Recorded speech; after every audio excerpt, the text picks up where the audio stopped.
3 अध्याय हम पढ़ेंगे। यहाँ पर इस प्रकार से लिखा है, इसी कारण मैं पौलुस, जो तुम अन्य जातियों के लिए मसीह यीशु का बंदी हूँ, यदि तुमने परमेश्वर के उस अनुग्रह के प्रबंध का सुसमाचार सुना हो जो तुम्हारे लिए मुझे दिया गया, अर्थात यह कि वह भेद मुझ पर प्रकाशन के द्वारा प्रकट हुआ, जैसा मैं पहले ही संक्षेप में लिख चुका हूँ, जिससे तुम पढ़कर जान सकते हो कि मैं मसीह का वह भेद कहाँ तक समझता हूँ, जो अन्य समयों में मनुष्यों की संतानों को ऐसा नहीं बताया गया था, जैसा कि आत्मा के द्वारा अब उसके पवित्र प्रेरितों और भविष्यवक्ताओं पर प्रकट किया गया है। अर्थात यह कि मसीह यीशु में सुसमाचार के द्वारा अन्य जाति लोग मीरास में साझी और एक ही देह के और प्रतिज्ञा के भागी हैं। हालेलुया। प्रभु का धन्यवाद प्रभु के सुंदर वचन के लिए। आज की सुबह हम मनन कर रहे हैं इफिसियों की पत्री उसके 3 अध्याय पर, और यहाँ पर बहुत सुंदर बात प्रभु का दास पौलुस अपने वचन में सिखाता है। यहाँ पर लिखा है, इस कारण में पौलुस, जो तुम अन्य जातियों के लिए मसीह यीशु का बंदी है ना। पौलुस जो कि अन्य जातियों के लिए प्रभु का क्या था, सेवक था। परमेश्वर ने उसको इतना प्रकाशन दिया कि वो प्रभु के वचन को अन्य जातियों तक लेकर जा सके। हालेलुया। और प्रभु ने उस पर अपने वचन के ऐसे सत्यों को प्रकट किया जो कि कलीसिया के इतिहास में बहुत ही महत्वपूर्ण है। हालेलुया। अगर ये सत्य पौलुस पर प्रकट ना किए जाते तो कलीसिया एक तरीके से मानो अधूरी रहती शिक्षा में, है ना। तो बहुत सारी एक गंभीर सच्चाइयों को परमेश्वर ने पौलुस के जीवन पर प्रकट किया और उसके द्वारा कलीसिया की नींव रखी गई। कलीसिया जो है उन सत्यों के द्वारा आज भी आशीषित है। हालेलुया। तो हम परमेश्वर के वचन में चलेंगे, हम सीखेंगे क्या पौलुस यहाँ पर हमें इफिसियों की पत्री में बताते हैं। 3 अध्याय में यहाँ पर लिखा है, इस कारण में पौलुस, जो तुम अन्य जातियों के लिए मसीह यीशु का बंदी हूँ, यदि तुमने परमेश्वर के उस अनुग्रह के प्रबंध का समाचार सुना हो जो तुम्हारे लिए मुझे दिया गया, अर्थात यह कि वह भेद मुझ पर प्रकाशन के द्वारा प्रकट हुआ, जैसा मैं पहले ही संक्षेप में लिख चुका हूँ, जिससे तुम भी पढ़कर जान सकते हो कि मैं मसीह का वह भेद कहाँ तक समझता हूँ। हालेलुया। तो पौलुस यहाँ पर पहली चीज जो कलीसिया को सिखाता है वो ये बताता है कि पौलुस को परमेश्वर ने एक बहुत ही बड़ा रहस्य दिया है। पौलुस को परमेश्वर ने बहुत बड़ा प्रकाशन दिया है कलीसिया के लिए, जिसके द्वारा कलीसिया ब्लेस हो सकती है और एक बहुत बड़े प्रकाशन को, एक बहुत बड़ी सच्चाइयों को परमेश्वर ने पौलुस के जीवन पर प्रकट किया। और पौलुस कहता है कि तुम्हें उसके बारे में जानकारी है, तुम्हें उसका समाचार मिला है। और क्या समाचार मिला है कि जो प्रकाशन परमेश्वर ने मुझे दिया है, किसके लिए, तुम्हारे लिए। हालेलुया। पौलुस को जितना भी प्रकाशन परमेश्वर ने दिया वो केवल पौलुस के लिए नहीं दिया बल्कि कलीसिया के लिए दिया, विशेषकर हम अन्य जातियों के लिए जो कि परमेश्वर से क्या थे, बहुत ही दूर थे। और परमेश्वर ने हमें कलीसिया में बुलाया, यीशु मसीह में अपने साथ मेल मिलाप कर लिया। सो ये हमारे लिए बहुत ज़रूरी है, ये प्रकाशन हमारे लिए बहुत ज़रूरी है। ये प्रकाशन जो पौलुस को दिए गए वो कलीसिया के लिए दिए गए ताकि कलीसिया उनके द्वारा परमेश्वर के भेद को समझ सके, परमेश्वर की जो योजना थी हमारे लिए उसको समझ सके। लिखा है कि जिससे तुम पढ़कर जान सकते हो कि मैं मसीह का वह भेद कहाँ तक समझता हूँ। हालेलुया। तो परमेश्वर ने अपने उस भेद को पौलुस पर प्रकट किया और उसकी जो राइटिंग्स हैं जो पवित्र वचन में हमें मिलती हैं उसे हम पढ़ करके समझ सकते हैं कि पौलुस उस भेद को कहाँ तक जानता था। वो कहता है जो अन्य समयों में मनुष्य के संतानों को ऐसा नहीं बताया गया था, जैसा कि आत्मा के द्वारा अब उसके पवित्र प्रेरितों और भविष्यवक्ताओं पर प्रकट किया गया, अर्थात यह कि मसीह यीशु में सुसमाचार के द्वारा अन्य जाति लोग मीरास में साझी और एक ही देह के और प्रतिज्ञा के भागी हैं। पौलुस क्या बता रहा है, ये जो प्रकाशन है जो पौलुस पर परमेश्वर ने प्रकट किया अन्य जातियों के लिए, जो कि परमेश्वर का एक बड़ा भेद है कि किस तरीके से परमेश्वर अन्य जातियों का छुटकारा करेगा, या परमेश्वर ने अन्य जातियों का छुटकारा किया। और ये कहाँ पर, परमेश्वर के वचन में गुप्त था और परमेश्वर ने इसको पौलुस के ऊपर प्रकट किया। और जब परमेश्वर ने पौलुस पर प्रकट किया तो उससे पहले पौलुस कहता है कि उससे पहले अन्य समयों में मनुष्य के संतानों को ऐसा नहीं बताया गया था। मतलब इससे पहले परमेश्वर ने किसी के भी ऊपर, अन्य भविष्यवक्ता जितने भी हुए, उनके ऊपर इस रीति से प्रकट नहीं किया। हालांकि उन्होंने भविष्यवाणियां की, वो जानते थे कि परमेश्वर ने जातियों का भी परमेश्वर है, परमेश्वर उन्हें भी छुटकारा देगा, लेकिन किस तरीके से परमेश्वर इस अद्भुत कार्य को करेगा ये उनको पता नहीं था। लेकिन परमेश्वर ने पौलुस पर प्रकट किया कि किस तरीके से परमेश्वर अपने इस कार्य को अंजाम देगा। और जो प्रकाशन पौलुस को परमेश्वर ने अपने भेद का दिया, वो हम पहले और किसी भविष्यवक्ता के जीवन में नहीं देखते। और पौलुस कहता है कि तुम पढ़ करके जान सकते हो कि उस भेद को मुझ पर कहाँ तक प्रकट किया गया। और वो भेद क्या है वो बताता है 6 पद में, वहां पर लिखा है, अर्थात यह है कि मसीह यीशु में सुसमाचार के द्वारा अन्य जाति लोग मीरास में साझी और एक ही देह के और प्रतिज्ञा के भागी हैं। ये भेद क्या है जो पौलुस के ऊपर प्रकट किया गया? पौलुस के ऊपर यह भेद परमेश्वर का प्रकट किया गया कि मसीह यीशु में, यानी यीशु मसीह के द्वारा अन्य जाति लोग, जो हम सब अन्य जाति हैं ना, परमेश्वर की नजर में पुराने समय में क्या होता था, दो ग्रुप थे, है ना। एक तो यहूदी, दूसरे अन्य जाति। अन्य जाति वो जो यहूदी नहीं है, वो सारे के सारे कौन हो गए? अन्य जाति। और दूसरी तरफ यहूदी। और ऐसा ये डिवीजन क्यों था? क्योंकि यहूदी लोग जो थे वो परमेश्वर की आराधना करते थे, परमेश्वर की सेवा करते थे, और अन्य जाति लोग वो सारे के सारे परमेश्वर से दूर थे, उनका परमेश्वर से कोई भी संबंध नहीं था। और दूसरी तरफ यहूदी लोग थे जो कि परमेश्वर की वायदे जिनको मिले, परमेश्वर की व्यवस्था जिनको मिली, मसीह जिनमें से निकल करके आया, और जो परमेश्वर की आज्ञाओं का पालन करते थे। इस तरीके से दो ग्रुप हुआ करते थे। और हम किस ग्रुप में थे? हम अन्य जाति थे, हम परमेश्वर से दूर थे, हम परमेश्वर से अलग किए हुए थे। और पिछले सप्ताह में देखा था किस तरीके से परमेश्वर ने हमको, जो हम परमेश्वर से अलग थे, हमारे साथ अपना मेल कर लिया यीशु मसीह के द्वारा, और हमें यहूदियों के साथ मिला करके अपने में एक नया मनुष्य बना लिया। अब हम यहूदी भी नहीं है, अन्य जाति भी नहीं है, बल्कि हम एक नई सृष्टि है यीशु मसीह में। और हम क्या हैं? हम परमेश्वर की संतान हैं। क्या लिखा है यहाँ पर? क्योंकि यहाँ पर हमने देखा, इफिसियों की पत्री 3 अध्याय 6 पद लिखा है, यह है कि मसीह यीशु में सुसमाचार के द्वारा, किसके द्वारा? सुसमाचार के द्वारा, जो हमने सुना यीशु मसीह का सुसमाचार। और सुसमाचार क्या है? कि यीशु मसीह हमारे पापों के बदले क्रूस पर मारा गया, और वो हमारा प्रभु है, उद्धार करता है। अगर हम उस पर विश्वास करते हैं तो हम अनंत जीवन हमारा है। ये क्या है? सुसमाचार है।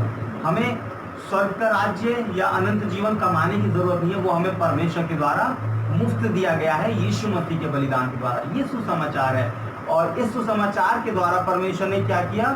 हम अन्य जाति लोगों को मीरास में साझी कर लिया। हालेलुया। जो मीरास यहूदी लोगों को मिलने वाली थी, जो मजदूरी उनको मिलने वाली थी, उसमें परमेश्वर ने हमें भी शामिल कर लिया। जो परमेश्वर के राज्य की आशीषें हैं, परमेश्वर की धार्मिकता है, जो कुछ परमेश्वर ने अपने प्रेम करने वालों के लिए तैयार किया था, उस सब में परमेश्वर ने हमें भी शामिल कर लिया। जो कुछ धर्मियों के लिए प्रतिज्ञाएं थी, है ना, जो सारी चीजें धर्मियों के लिए थी, वो सब हमें भी मिल गई। जबकि हम धर्मी नहीं थे, हम अपवित्र थे, हम अन्य जाति थे, तब भी परमेश्वर हमें इतना प्रेम करता है कि उसने हमें अपने साथ साझी कर लिया, और यीशु मसीह के द्वारा, उसके बलिदान के द्वारा, और हमें उस मीरास में शामिल कर लिया जो कि पवित्र लोगों के लिए है। हालेलुया। और क्या लिखा है यहाँ पर? अर्थात यह कि मसीह यीशु में सुसमाचार के द्वारा अन्य जाति लोग मीरास में साझी, जो परमेश्वर की मीरास है, जो परमेश्वर की महिमा का धन है, उसमें हम सब क्या हैं? उसके साथ साझी हैं, और एक ही देह के और प्रतिज्ञा के भागी हैं ना। एक ही देह के मतलब एक ही देह है परमेश्वर की, है ना। परमेश्वर की क्या है? एक देह है, एक बॉडी है, और वो कौन है? कलीसिया। और हम सब क्या है? उसके भागी हैं, चाहे यहूदी हो चाहे अन्य जाति हो, है ना। यहूदी जो परमेश्वर की सेवा करते थे, परमेश्वर के बहुत करीब थे, वो हों, उनमें से लोग हों, या अन्य जाति जो परमेश्वर से बहुत दूर थे, मूर्ति पूजा करते थे, परमेश्वर को घृणित काम करते थे, जो परमेश्वर को बिल्कुल पसंद नहीं है, वो भी, हम सब लोग मिलकर के क्या हो गए हैं? एक देह हो गए हैं, और परमेश्वर की देह हो गए हैं। हालेलुया। क्या हम सब मीरास में साझी हैं, हमें एक ही रिवॉर्ड मिलने वाला है, एक ही मीरास मिलने वाली है, एक ही देह के भागी हो गए हम, और प्रतिज्ञा के भागी हैं। जो प्रतिज्ञाएं परमेश्वर ने यहूदियों से की थी, है ना, व्यवस्था में की थी, उन सारी प्रतिज्ञाओं के भागी अब हम कौन हो गए? हम लोग हो गए। कैसे? यीशु मसीह के क्रूस पर बलिदान के द्वारा, यीशु मसीह के सुसमाचार के द्वारा। इसलिए मेरे प्रियो, सुसमाचार हमारे जीवन में इतना महत्व रखता है। अब हम यहूदियों से अलग नहीं है, बल्कि हम और यहूदी सब मिलकर के क्या हो गए हैं? एक देह हो गए हैं, एक मसीह की देह हो गए, एक ऐसा ग्रुप बन गए हैं हम लोग जो कि परमेश्वर के हैं। हालेलुया। यहाँ पर लिखा है, मैं परमेश्वर के अनुग्रह के उस दान के अनुसार जो उसकी सामर्थ्य के प्रभाव के अनुसार मुझे दिया गया, उसका सेवक बना। हालेलुया। और उसके साथ साथ परमेश्वर ने क्या किया? जब परमेश्वर इस कार्य को किया तो भाई बताते हैं, पौलुस कहता है कि परमेश्वर के अनुग्रह के दान के अनुसार, जो परमेश्वर ने मुझ पर अनुग्रह किया, उसके कारण मैं क्या हुआ? मुझे ये अनुग्रह मिला, है ना, कि मैं परमेश्वर का सेवक बन सका। लिखा है सुसमाचार का सेवक बना। परमेश्वर ने उसको अवसर दिया कि वो सुसमाचार का सेवक बना। किस सुसमाचार का? जिस सुसमाचार के द्वारा हम क्या हो गए? परमेश्वर में उस मीरास के साझी हो गए, है ना। हम एक देह बन गए, हम मिलकर के एक हो गए, परमेश्वर की देह बन गए। उस सुसमाचार का सेवक कौन बना? पौलुस बना। उसको यह अवसर मिला और वो इस बात में क्या करता है? प्राउड फील करता है। वो कहता है कि मैं प्रभु का धन्यवाद करता हूँ कि परमेश्वर के अनुग्रह से ये हुआ कि उसने मुझे अपने सुसमाचार का सेवक बनाया, जिस सुसमाचार के द्वारा हमारा उद्धार हुआ है, जिस सुसमाचार के द्वारा हम सब मिलकर के एक देह बन गए हैं, हम परमेश्वर की देह बन गए हैं, मीरास में साझी हो गए। लिखा है मुझ पर जो सब पवित्र लोगों में से छोटे से भी छोटा हूँ, यह अनुग्रह हुआ कि अन्य जातियों को मसीह के अगम्य धन का सुसमाचार सुनाऊं। क्या कहता है? कि मैं जो सबसे छोटे में से छोटा था, है ना, अपने आप को सबसे छोटा समझता है वो कहता है कि मुझे कुछ भी नहीं पता था, मुझे कुछ भी नहीं आता था, मैं सबसे छोटा था, लेकिन क्या हुआ? परमेश्वर का अनुग्रह हुआ। हालेलुया। हम जब किसी को चुनते हैं तो कब चुनते हैं? जब वो बड़ा होता है, समझदार होता है, जिसके अंदर ज़्यादा ज्ञान होता है, ज़्यादा योग्यता होती है, ज़्यादा ताकत होती है, हम ऐसे व्यक्ति को चुनेंगे। लेकिन परमेश्वर ने किसको चुना? पौलुस कहता है कि मैं सबसे छोटे में से छोटा था, तब परमेश्वर ने मुझे चुन लिया। हालेलुया। इसीलिए वो क्या कहता है? ये कैसे हुआ? परमेश्वर के अनुग्रह से। उसने मुझे अपने अनुग्रह से चुन लिया, है ना। एक होता है अनुग्रह से चुना जाना और एक होता है योग्यता के अनुसार चुना जाना। अगर हमें हमारी योग्यता के अनुसार चुना जाना है तो वो अनुग्रह के अनुसार चुना जाना नहीं है, है ना। अनुग्रह के अनुसार चुना जाना क्या है? हम योग्य नहीं थे, लेकिन फिर भी परमेश्वर ने हमें चुन लिया। हालेलुया। हम इस काबिल नहीं थे कि परमेश्वर हमें चुनता, लेकिन फिर भी परमेश्वर ने हमें चुन लिया। पौलुस यही कहता है, परमेश्वर अपने अनुग्रह से मुझे चुन लिया। वो कहता है कि मैं इस योग्य नहीं था कि मैं इतनी बड़ी सेवा करता, इतने बड़े सुसमाचार को आप लोगों तक पहुंचाता, लेकिन परमेश्वर ने मुझे यह अनुग्रह दिया, है ना। परमेश्वर ने मुझे चुन लिया कि मैं तुम्हारे बीच में परमेश्वर के सुसमाचार को लेकर आ सकूं। कहता है मुझ पर जो सब पवित्र लोगों में से छोटा हूँ, यह अनुग्रह हुआ कि अन्य जातियों को मसीह के अगम्य धन का सुसमाचार सुनाऊं। हालेलुया। किसका सुसमाचार सुनाऊं? मसीह के अगम्य धन का, है ना। हम बहुत सी बार धन की खोज में रहते हैं, लेकिन हमें पता होना चाहिए मसीह में क्या है? अगम्य धन है, जिसका हम कल्पना नहीं कर सकते। इतना बड़ा धन परमेश्वर ने हमारे लिए रखा है। हालेलुया। केवल इस जीवन में नहीं, इस जीवन के बाद भी एक बड़ी महिमा, एक बड़ी मीरास, है ना। क्या पढ़ा हमने? मीरास में साझी है।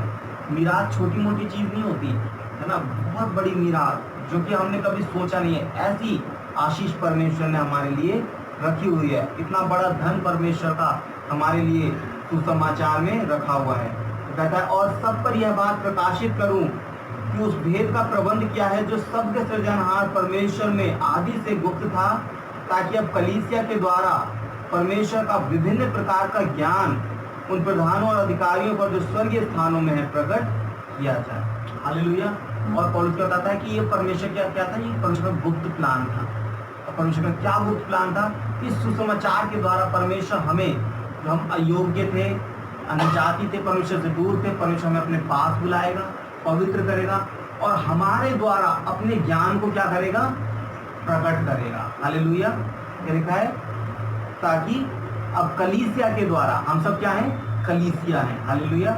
इसलिए कहना कि ताकि अब कलीसिया के द्वारा परमेश्वर का विभिन्न प्रकार का ज्ञान, मतलब जो परमेश्वर की मैनीफोल्ड नॉलेज है, डिफरेंट नॉलेज, है ना। जो कि असीमित ज्ञान है परमेश्वर का, है ना, भिन्न भिन्न प्रकार का ज्ञान, उसको क्या करे कलीसिया क्या करे, प्रकट करे। किस पर प्रकट करे? लिखा है उन प्रधानों और अधिकारियों पर जो स्वर्गीय स्थानों में है प्रकट किया जाए। अर्थात स्वर्गीय स्थानों में, है ना, अगर हम इसके बारे में सोचें तो ये वो हैं जो इस संसार को रूल करते थे, जो अपने आप को ज्ञानवान समझते थे, है ना, जो दुष्ट की सेनाएं हैं, उनके ऊपर हम परमेश्वर के ज्ञान को क्या करेंगे, प्रकट करेंगे, परमेश्वर की सामर्थ को हम प्रकट करेंगे। हालेलुया। कलीसिया को परमेश्वर ने केवल इसलिए नहीं चुना केवल एक छोटे से झुंड में दबी कुचली पड़ी रहे। हालेलुया। अगर हम आज संसार में देखें, कलीसिया का कोई मोल नहीं है, कलीसिया को कोई पहचानता नहीं है, कलीसिया की सामर्थ को, कलीसिया के महत्व को कोई भी नहीं जानता। सब लोग ऐसा ही समझते हैं कि जैसे दूसरे रिलीजन है वैसे ही कलीसिया है। लेकिन परमेश्वर ने कलीसिया को इसलिए नहीं चुना है, बल्कि परमेश्वर ने इसलिए कलीसिया को चुना है कि उसके द्वारा परमेश्वर का ज्ञान क्या हो, प्रकट हो, ना केवल इस संसार के लोगों पर बल्कि अधिकारियों पर, प्रधानताओं पर परमेश्वर का ज्ञान क्या हो, प्रकट हो। कौन उन पर परमेश्वर का ज्ञान पहुंचाएगा? हालेलुया। कलीसिया पहुंचाएगी। परमेश्वर ने कलीसिया को वो सब कुछ सौंपा है। लिखा है ताकि और उस सनातन मनसा के अनुसार जो हमारे प्रभु यीशु मसीह में की थी, जिसमें हमको उस पर भरोसे के उस पर विश्वास करने में साहस और भरोसे के साथ परमेश्वर के निकट आने का अधिकार है। इसलिए मैं विनती करता हूं कि जो क्लेश तुम्हारे लिए मुझे हो रहे हैं उनके कारण साहस न छोड़ो, क्योंकि उनमें तुम्हारी महिमा है। और आगे पौलुस क्या लिखता है कि यीशु मसीह के द्वारा, है ना, यीशु मसीह के द्वारा क्या है, और यीशु मसीह में परमेश्वर ने जो अपनी योजना को प्रकट किया, इस योजना को पूरा किया, उसके कारण क्या हुआ? लिखा है जिसमें हमको उस पर विश्वास करने से, किस पर विश्वास करने से? यीशु मसीह विश्वास करने से क्या है? साहस और भरोसे के साथ परमेश्वर के निकट आने का अधिकार। हालेलुया। आज हमारे पास क्या है? एक अधिकार है, और हमारा अधिकार क्या है? हम परमेश्वर के पास जा सकते हैं। हालेलुया। पुराने समय में हर एक के पास ये अधिकार नहीं था। ये अधिकार किसके पास होता था? महायाजक के पास होता था। पूरी इजरायली मंडली, पहली चीज तो इजरायली मंडली जो थी, इजरायली लोग जो थे वो पूरी दुनिया से अलग किए हुए थे, है ना, उनको परमेश्वर ने अपनी पवित्र प्रजा कहा था, ये मेरी पवित्र प्रजा है। दूसरी चीज, उन इजरायली मंडली में से भी हर एक परमेश्वर के पास नहीं जा सकता था। केवल कौन? जो याजक लोग हुआ करते थे, लेवी लोग हुआ करते थे, वो परमेश्वर के मंदिर में जा सकते थे, है ना, परमेश्वर के निकट भी नहीं, मंदिर में परमेश्वर के। और उसके बाद भी उन याजकों में से भी जो हारून के वंश होते थे वो याजक बना करते थे लेवियों में से, और जो याजक होते थे उनमें से भी एक होता था महायाजक, जो सबसे बड़ा याजक होता था। हालेलुया। बस केवल उसको अधिकार था कि वो परमेश्वर की उपस्थिति में जा सकता था। लेकिन जब वो परमेश्वर की उपस्थिति में जाता था तो कैसे जाता था? डरते हुए, कांपते हुए, है ना, मेमने के लहू को लेकर के परमेश्वर की उपस्थिति में जाता था। और वो भी कितनी बार जाता था? पूरे साल में केवल एक बार। साल में केवल एक बार उसे ये अधिकार मिलता था कि वो परमेश्वर की उपस्थिति में जा सकता है। लेकिन जब वो जाता था तो बड़ा डरते और कांपते हुए कि कहीं उसकी मौत ना हो जाए, क्योंकि बाइबल में लिखा है कि जब परमेश्वर की उपस्थिति में जाओ तो बहुत सावधानी से जाओ, है ना, कहीं परमेश्वर क्रोधित ना हो जाए। अगर उसके जीवन में हल्का सा भी पाप होता तो उसकी मृत्यु वहीं पर हो जाती। और फिर लोगों को उसके पैर में लोग रस्सी बांध देते थे और रस्सी खींच करके उसे बाहर निकाला जाता था। तो इतने भय के साथ जो महायाजक होता था परमेश्वर की उपस्थिति में जाता था वर्ष में एक बार। लेकिन बाइबल बताती है कि यीशु मसीह के द्वारा हमें क्या अधिकार मिला है? लिखा है 12वें पद में, जिसमें हमको, यानी कि यीशु मसीह में हमको उस पर विश्वास करने से, इस पर विश्वास करने से, यीशु मसीह विश्वास करने, हम सब ने किस पर विश्वास किया? यीशु मसीह पर विश्वास किया। तो यीशु मसीह पर विश्वास करने से हमें क्या मिला? लिखा है यीशु मसीह पर विश्वास करने से साहस और भरोसे के साथ परमेश्वर के निकट आने का अधिकार। हालेलुया। हमारे पास अधिकार है परमेश्वर के निकट आने का, और वो कैसे? साहस और भरोसे के साथ, डर के और कांपते हुए नहीं, बल्कि साहस और भरोसे के साथ। ये नया नियम में और पुराने नियम में अंतर आ गया। ये यीशु मसीह के बलिदान के द्वारा हमारे लिए संभव हो पाया। हालेलुया। हम जो अन्य जाति थे, हम यहूदी भी नहीं थे, लेकिन अब हम परमेश्वर के निकट जा सकते हैं, वर्ष में एक बार नहीं, पूरे वर्ष भर। हालेलुया। जितने समय हम चाहें परमेश्वर की उपस्थिति में रह सकते हैं, जितनी बार जा सकते हैं, हमेशा चाहें तो हमेशा हम परमेश्वर की उपस्थिति में बैठ सकते हैं, और डरते हुए कांपते हुए नहीं, बल्कि आनंद के साथ, हालेलुया, पूरे भरोसे के साथ कि हम नाश नहीं होंगे, और पूरे हियाव के साथ, पूरे साहस के साथ, है ना, क्योंकि हमें क्या है, अधिकार है।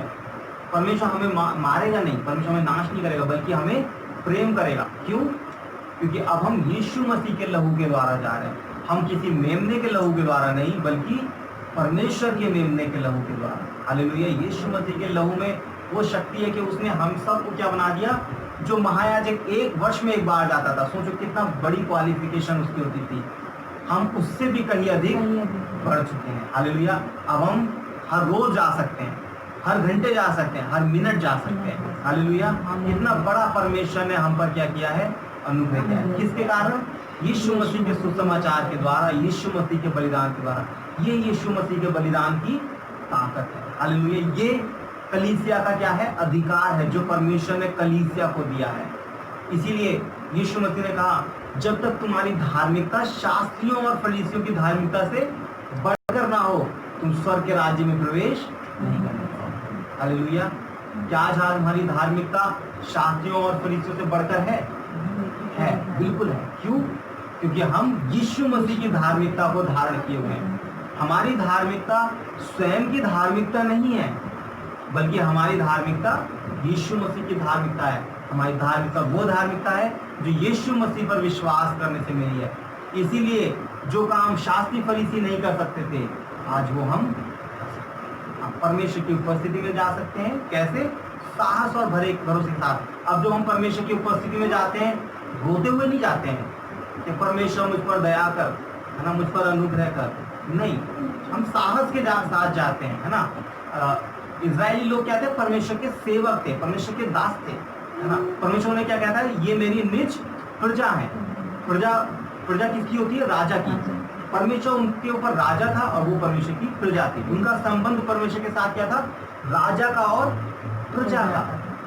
लेकिन जो कलीसिया है, कलीसिया के साथ परमेश्वर एक अलग संबंध को बनाया है ना। कलीसिया के साथ परमेश्वर का संबंध कैसा है? पिता और पुत्र का। हालेलुया। हम परमेश्वर की कौन है? पुत्र हैं, पुत्रियां हैं, और परमेश्वर हमारा पिता है। बाइबल बताती है कि जितनों ने उसे ग्रहण किया, उसने उन्हें परमेश्वर की संतान होने का अधिकार दिया। हम परमेश्वर की संतान है। इसीलिए जब हम परमेश्वर के पास जाते हैं, इजरायली लोग जब परमेश्वर के पास जाते थे, महायाजक जब परमेश्वर के पास जाता था, तो कैसे जाता था? जैसे मानो वो एक राजा के सम्मुख जा रहा है। और जब राजा के सामने जाते हैं तो कैसे जाते हैं? डरते हुए, है ना। अगर राजा ने बात मानी तब तो ठीक है, और नहीं मानी तो कोई दिक्कत नहीं। इसी तरीके से जब हम जाते हैं परमेश्वर के पास, तो हम कैसे जाते हैं? हम ऐसे नहीं जाते कि जैसे हम किसी राजा के पास जाते हैं। हम किसके पास जाते हैं? हम ऐसे जाते हैं जैसे हम अपने पिता के पास जा रहे हैं। हालेलुया।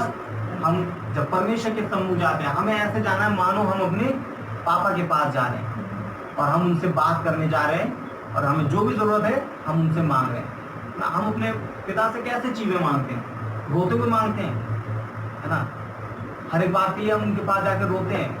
लेकिन जब हम परमेश्वर के पास जाते हैं तो हम हर बार रोना पसंद करते हैं। हमें लगता है कि जब तक हम परमेश्वर के सामने रोएंगे नहीं, तब तक परमेश्वर हमारी प्रार्थना नहीं सुनेगा, है ना। हमें लगता है जब तक हम उपवास नहीं करेंगे, एक दिन भूखा नहीं रहेंगे, तब तक परमेश्वर हमारी प्रार्थना नहीं सुनेगा, है ना। हमें लगता है कि जब तक हम कुछ करेंगे नहीं, है ना, जब तक हम धार्मिकता का जीवन नहीं जिएंगे, तब तक परमेश्वर हमारी नहीं सुनेगा। लेकिन ऐसा नहीं। क्या पिता अपने बच्चों को कुछ देने के लिए या उनकी इच्छा पूरी करने के लिए कुछ उनसे डिमांड करता है? नहीं।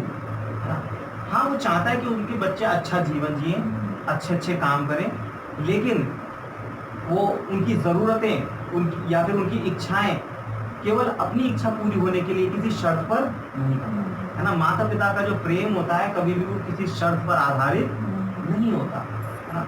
जब माता पिता बच्चों को पालते हैं, बड़ा करते हैं, तो इस उम्मीद के साथ नहीं करते कि कल को ये हमारे लिए सब कुछ करेगा, है ना। हालांकि वो उम्मीद करते हैं कि हमारे लिए सब कुछ करे, लेकिन इसका मतलब ये नहीं है कि कोई कॉन्ट्रैक्ट करते हैं वो कि नहीं, मैं तुम्हें पाल रहा हूँ तो कल को तुम्हें मेरे साथ ऐसा करना हो। हालेलुया।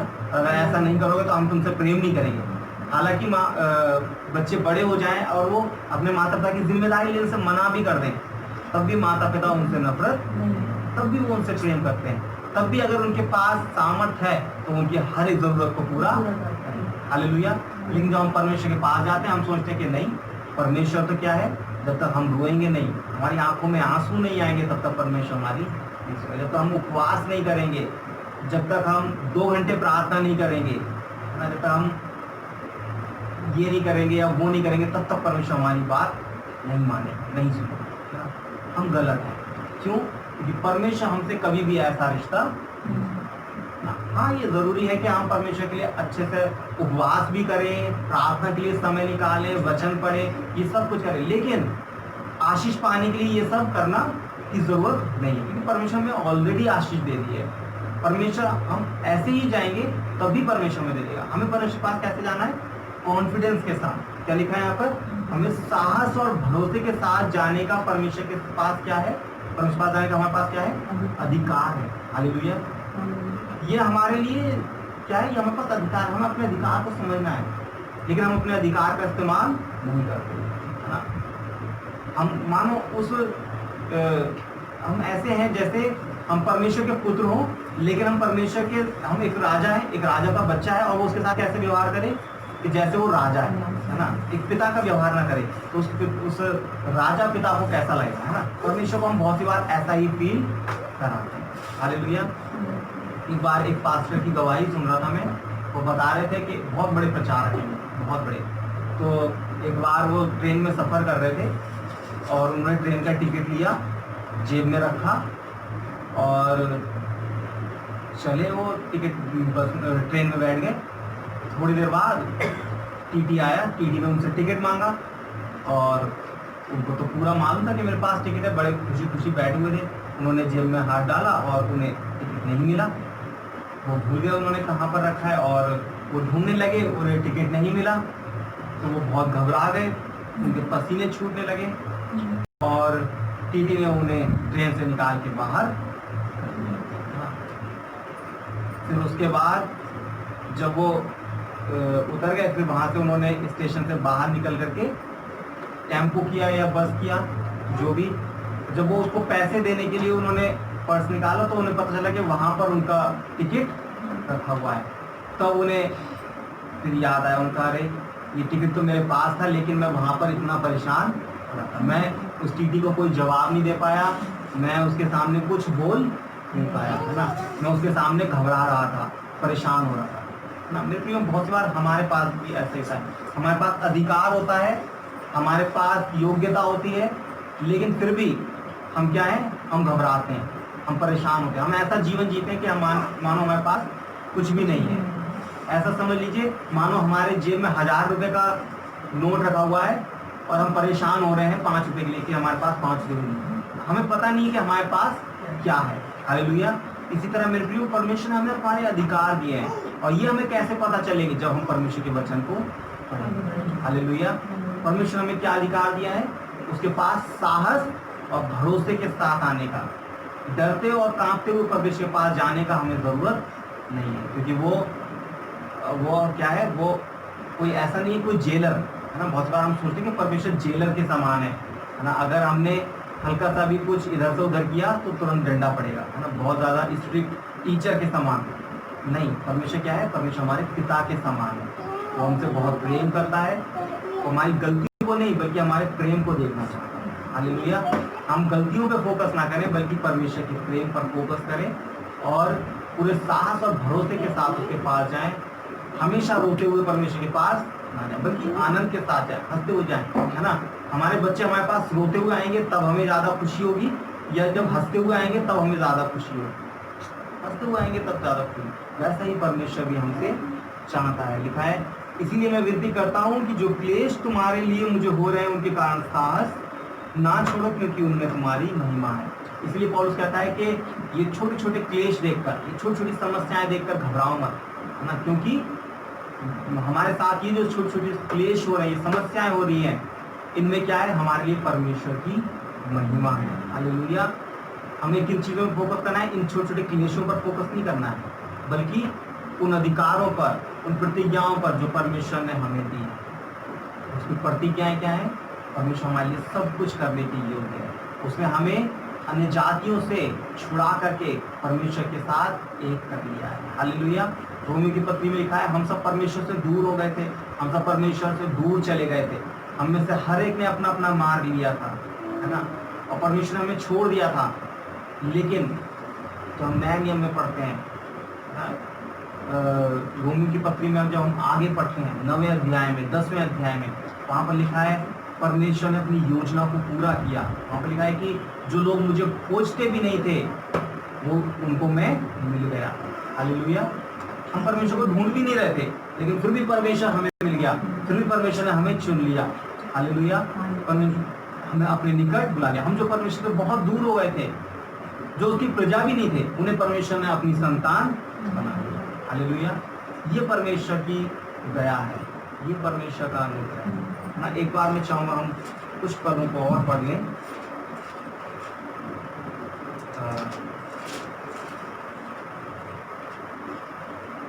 रोमियो की पत्री और उसका 9 अध्याय और उसका 25 पद। वहां पर इस प्रकार से लिखा है, रोमियो 9 अध्याय उसका 25 पद। यहाँ पर इस प्रकार से लिखा है, जैसा वह होशे की पुस्तक में भी कहता है, जो मेरी प्रजा ना थी उन्हें मैं अपनी प्रजा कहूंगा, और जो प्रिया ना थी उसे प्रिया कहूंगा। हालेलुया। परमेश्वर कहता है जो मेरी प्रजा नहीं थी, है ना, जो प्रजा नहीं थी मतलब कौन? अन्य जाति लोग। उन्हें परमेश्वर कौन क्या कहेगा? अपनी प्रजा कहेगा। हालेलुया। वो कहता है जो मेरी प्रिया ना थी, मतलब जिनसे मैं प्रेम नहीं करता था, उन्हें मैं क्या कहूंगा? उनसे मैं प्रेम करता हूं, वो मेरी प्रिया कहलाएंगे। और ऐसा होगा कि जिस जगह मैंने उनसे यह कहा था कि तुम मेरी प्रजा नहीं हो, उसी जगह वे जीते परमेश्वर की संतान कहलाएंगे। हालेलुया। आज सुबह जब मैं ये वचन पढ़ा था, मैं इतना खुशी से भर गया, इतना आनंद से भर गया। मैंने कहा वाह, कितना बड़ा परमेश्वर ने कार्य किया, है ना। क्या कह रहा है परमेश्वर? और ऐसा होगा जिस जगह मैंने उनसे यह कहा था कि तुम मेरी प्रजा नहीं हो। एक समय था जब परमेश्वर ने अन्य जातियों को क्या बोला? तुम मेरी प्रजा, क्योंकि हमारे काम इतने बुरे थे, हम इतने बुरे थे। परमेश्वर कहा कि तुम मेरी प्रजा। परमेश्वर क्या कह रहा है कि उसी जगह वे जीवते परमेश्वर की संतान कहलाएंगे। अब वो परमेश्वर प्रजा नहीं बल्कि संतान कहलाएंगे। हालेलुया। कितना बड़ा अनुग्रह परमेश्वर कह रहा है। जहां पर परमेश्वर कहा था कि तुम मेरी प्रजा नहीं हो, परमेश्वर कह रहा है कि अब तुम मैं प्रजा नहीं, मैं अपनी संतान। हालेलुया। इतना बड़ा परमेश्वर ने अनुग्रह किया। मेरे प्रिय, परमेश्वर जो हमें प्रेम करता है ना, उसके प्रेम क्या है? अनलिमिटेड, है ना। ऐसा नहीं है कि परमेश्वर कहता कि चलो मैंने तुमसे कहा था कि तुम मेरी प्रजा नहीं हो, अब तुम मेरी प्रजा हो। नहीं, प्रजा नहीं, अब तो मैं तुम्हें अपनी संतान, परमेश्वर ने अपनी संतान बनाया। लिखा है, और यशायाह इजराइल के विषय में पुकार कर कहता है, चाहे इजराइल की संतानों की गिनती समुद्र के बालू के बराबर हो, तो भी उनमें से थोड़े ही बचेंगे, क्योंकि प्रभु अपना वचन पूरा करके धार्मिकता से शीघ्र उसे सिद्ध करेगा। हम आगे चलेंगे, थोड़ा सा यहूदियों के विषय में ये, और हम अन्य जातियों के विषय में देखेंगे। आज हम यहूदियों के विषय में नहीं देख रहे कि परमेश्वर से कितना प्रेम किया। हालेलुया। 30 पद में लिखा है, अतः हम क्या कहें? यह कि अन्य जातियों ने जो धार्मिकता की खोज नहीं करते थे, धार्मिकता प्राप्त की, और उस धार्मिकता को जो विश्वास थे। हालेलुया। और अन्य जातियों ने क्या पाया? हम लोग धार्मिकता की खोज भी नहीं कर रहे थे, हम में से किसी को धर्मी बनना भी नहीं था, हम में से किसी को परमेश्वर को प्रसन्न नहीं करना था, या हम करना चाहते थे, नहीं करना चाहते। लेकिन फिर भी क्या है, परमेश्वर हमें क्या दिया? ऐसी धार्मिकता दी जो सब धार्मिकताओं से बड़ी है, जो यीशु मसीह पर विश्वास करने से मिलती है। और क्या लिखा है? परंतु इजरायली जो धर्म की व्यवस्था की खोज करते थे और उस व्यवस्था तक नहीं पहुंचे, इसलिए कि विश्वास से नहीं परंतु मानव कर्मों से उसकी खोज करते थे, और उन्होंने उस ठोकर के पत्थर पर ठोकर खाई। जैसा लिखा है, मैंने सियोन में ठेस लगने का पत्थर और ठोकर खाने की चट्टान रखता हूँ, जो उस पर विश्वास करेगा वह लज्जित। और क्या लिखा है? हम अन्य जाति जो धार्मिकता की खोज नहीं करते थे, परमेश्वर हमें विश्वास के द्वारा क्या दिया? अपनी धार्मिकता दे दी। किसकी धार्मिकता? परमेश्वर की धार्मिकता। आप सोचो परमेश्वर कितना धर्मी है, कितना पवित्र है। वो धार्मिकता, वो पवित्रता परमेश्वर ने किसको दे दी? हमें दे दी। जो हम उसके योग्य थे। और कैसे मिली हमें वो? विश्वास से, जब हमने यीशु मसीह पर विश्वास किया। दूसरी तरफ यहूदी लोग जो कि परमेश्वर के लिए धर्मी बनना चाहते थे, जो कि व्यवस्था की हर एक आज्ञा को पूरा कर रहे थे धर्मी बनने के लिए, वो धर्मी नहीं बन पाए। क्यों? क्योंकि वो अपने कामों के द्वारा धर्मी ठहरने की कोशिश कर रहे थे, है ना। और उन्होंने कहाँ पर ठोकर खाई? यीशु मसीह के ऊपर ठोकर खाई, है ना।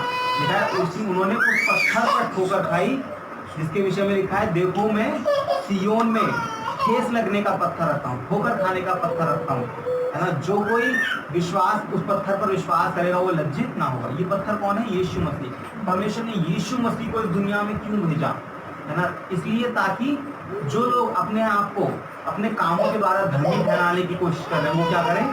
ठोकर खाएं। और जो लोग उस पर विश्वास कर लेंगे कि नहीं, मैं इस योग्य नहीं कि मैं धर्मी हूँ, मैं कभी धर्मी नहीं बन सकता, इसीलिए मुझे एक ऐसे उद्धारकर्ता की जरूरत है जो मुझे धर्मी ठहरा दे फ्री में, है ना। तो वो लोग क्या है? वो यीशु मसीह पर विश्वास करते हैं और वो धर्मी ठहरा। इसलिए लिखा है जो उस पर विश्वास करता है वो लज्जित, क्योंकि उस पर विश्वास करने वाले को ऐसी धार्मिकता मिलेगी तो उसे कभी लज्जित होना ना पड़े। हालेलुया। तो इतना प्रेम परमेश्वर ने हमसे किया। एक और पद हम पढ़ेंगे,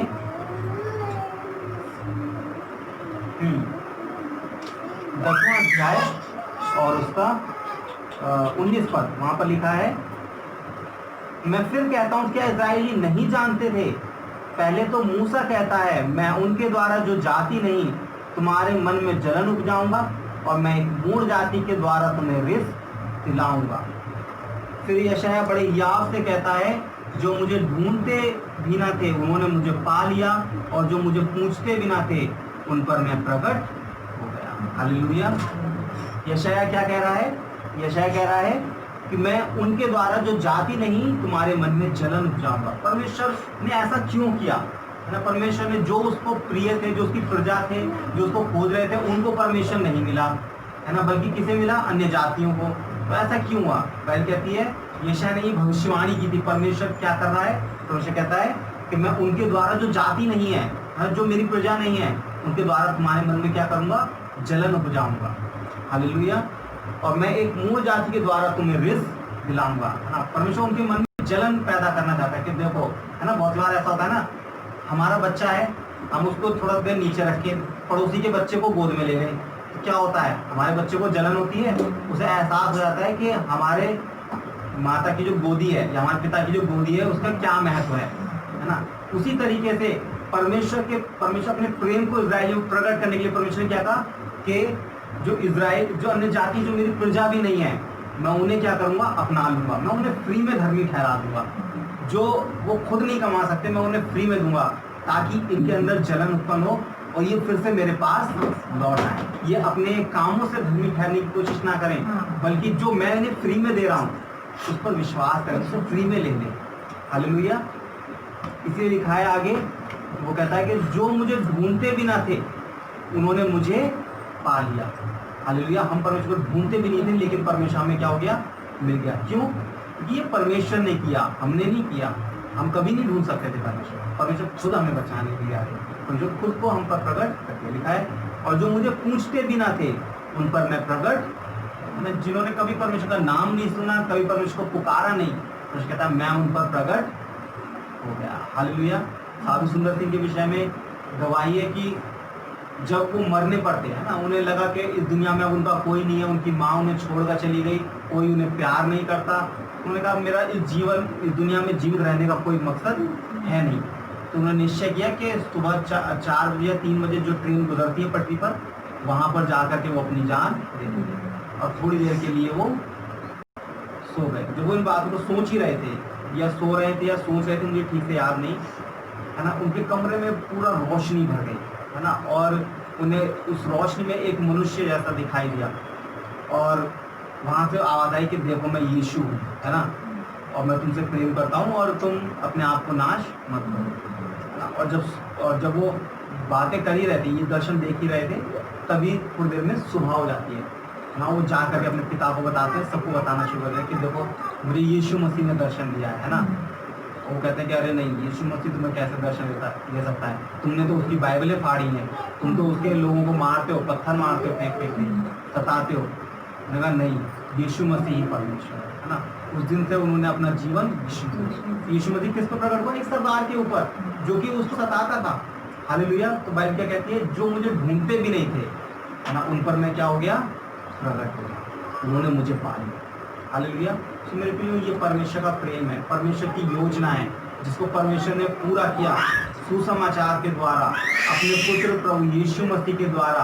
अन्य जातियों को जो परमेश्वर से बहुत दूर थे, उनको अपने साथ मेल करा लिया, और हमें और यहूदियों को, है ना, जो उसके करीब थे और हम जो उसके दूर थे, दोनों को मिला करके एक देह बनानी, है ना, और उस एक देह के साथ अपना क्या कर लिया? मेल कर लिया। हालेलुया। जो मसीह की दुल्हन है, उसमें ऐसा नहीं है कि केवल अन्य जाति होंगे, या ऐसा भी नहीं है कि सारे के सारे यहूदी होंगे। वो कौन होंगे? वो एक देह होंगी। हालेलुया। उसमें यहूदी भी होंगे और अन्य जाति भी होंगे। हालेलुया। प्रभु का धन्यवाद हो, प्रभु के उस प्रेम के लिए, उसके अनुग्रह के लिए। आइए हम मिलकर प्रार्थना। Thank you Jesus. धन्यवाद यीशु मसीह, धन्यवाद यीशु मसीह, धन्यवाद यीशु मसीह। सर्वशक्तिमान जीव सामर्थ्य पिता परमेश्वर, राजाओं के राजा, प्रभु के प्रभु, हम आपका धन्यवाद करते हैं इस समय के लिए, आपके अनुग्रह के लिए प्रभु जी, आपके वचन के लिए धन्यवाद देते हैं प्रभु। आपने अपने वचन को हम पर प्रकट किया परमेश्वर, आपके प्रेम के लिए धन्यवाद यीशु मसीह। अपने जीवनों को हम आपके हाथों पर देते हैं प्रभु, आपके इस बड़े भेद के लिए प्रभु, जो आपने हम पर प्रकट किया प्रभु, कि सचमुच प्रभु आपने हमसे मेल मिलाप कर लिया है प्रभु, और अब हम प्रभु दूर नहीं रहे, हम मुसाफिर नहीं रहे, बल्कि प्रभु हम आपके घराने के हो गए, हम आपकी संतान हो गए हैं परमेश्वर पिता। हाँ प्रभु, हम धन्यवाद देते हैं प्रभु, धन्यवाद देते हैं प्रभु, क्योंकि हम आपके साथ एक हैं, विरासत में सहभागी हैं परमेश्वर। हाँ प्रभु, अब हमें डरते और कांपते हुए आपके निकट आने की जरूरत नहीं है प्रभु, बल्कि हम भरोसे के साथ, साहस के साथ आपके निकट आ सकते हैं, अपने पिता से मुलाकात करने आ सकते हैं। धन्यवाद प्रभु। हम अपने जीवनों को आपके हाथों पर देते हैं प्रभु, अपनी सारी बातों को आपके हाथों पर देते हैं प्रभु। प्रार्थना करते हैं प्रभु ताऊ जी के लिए परमेश्वर, उनको आपके हाथों पर देते हैं। हम विश्वास करते हैं प्रभु, आपने अपने क्रूस पर प्रभु जब आपने कोड़े खाए प्रभु, तो प्रभु आपने उनकी चंगाई के लिए खाए थे परमेश्वर पिता।